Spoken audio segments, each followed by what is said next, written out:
রাজধানী জুড়ে চলছে একের পর এক চুরি, ছিনতাই আর অপরাধের প্রতিযোগিতা।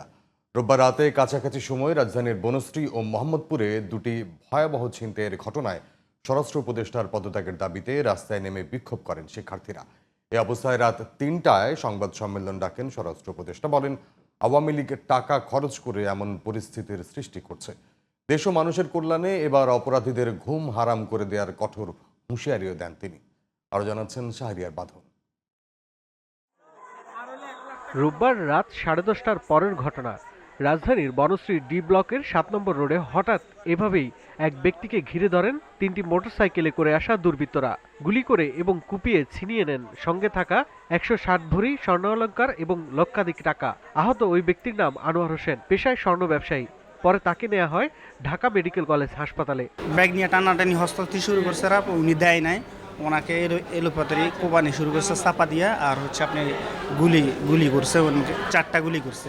উনি পুরাই পথে বসে গেছে ভাই, ফ্যামিলিটা পুরাই পথে বসে গেছে। এখন উনি অনেক কষ্টে উঠছে। এই ঘটনার কিছুক্ষণ পর আরেকটি ছিনতাইয়ের ঘটনা ঘটে রাজধানীর মোহাম্মদপুর টাউন হল এলাকায়। রাত 11টার কাছাকাছি সময়ে রিকশায় করে যাওয়ার সময় 3 নারীকে ঘিরে ধরেন ছিনতাইকারীরা। ছিনিয়ে নেন মোবাইল, টাকা পয়সা ও গহনা। দেশে যখন অব্যাহতভাবে বাড়ছে ছিনতাই, ডাকাতি, ধর্ষণের ঘটনা, তখন অনেকটা বিরক্ত হয়ে গভীর রাতে স্বরাষ্ট্র উপদেষ্টার পদত্যাগের দাবিতে রাস্তায় নেমে আসে ঢাকা বিশ্ববিদ্যালয়ের শিক্ষার্থীরা।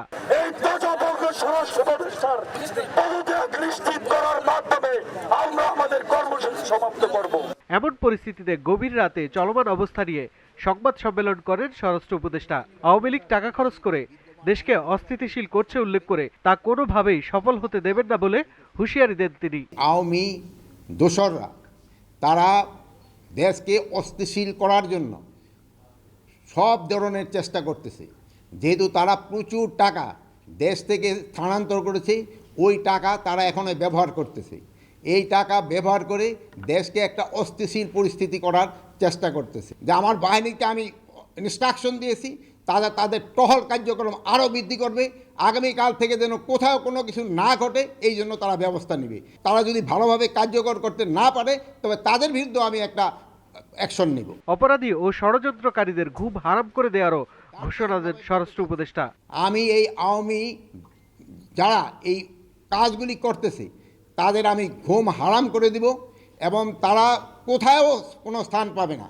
দিনে রাতে যে জায়গায় হোক না কেন, তাদের কোথাও কোনো স্থান হবে না। পদত্যাগের দাবি প্রসঙ্গে তিনি বলেন, পরিস্থিতি উন্নতি করতে পারলে পদত্যাগের প্রয়োজন নেই। তারা আমার যেই কারণে পদত্যাগ করতে বলে, ওই কারণগুলি যদি আমি উন্নতি করে দিতে পারি, তো আর কোনো পদত্যাগের প্রশ্ন না। তারা চাচ্ছে আইন শৃঙ্খলা পরিস্থিতি উন্নতি। শাহরিয়ার বাঁধন, জিটিভি নিউজ, ঢাকা।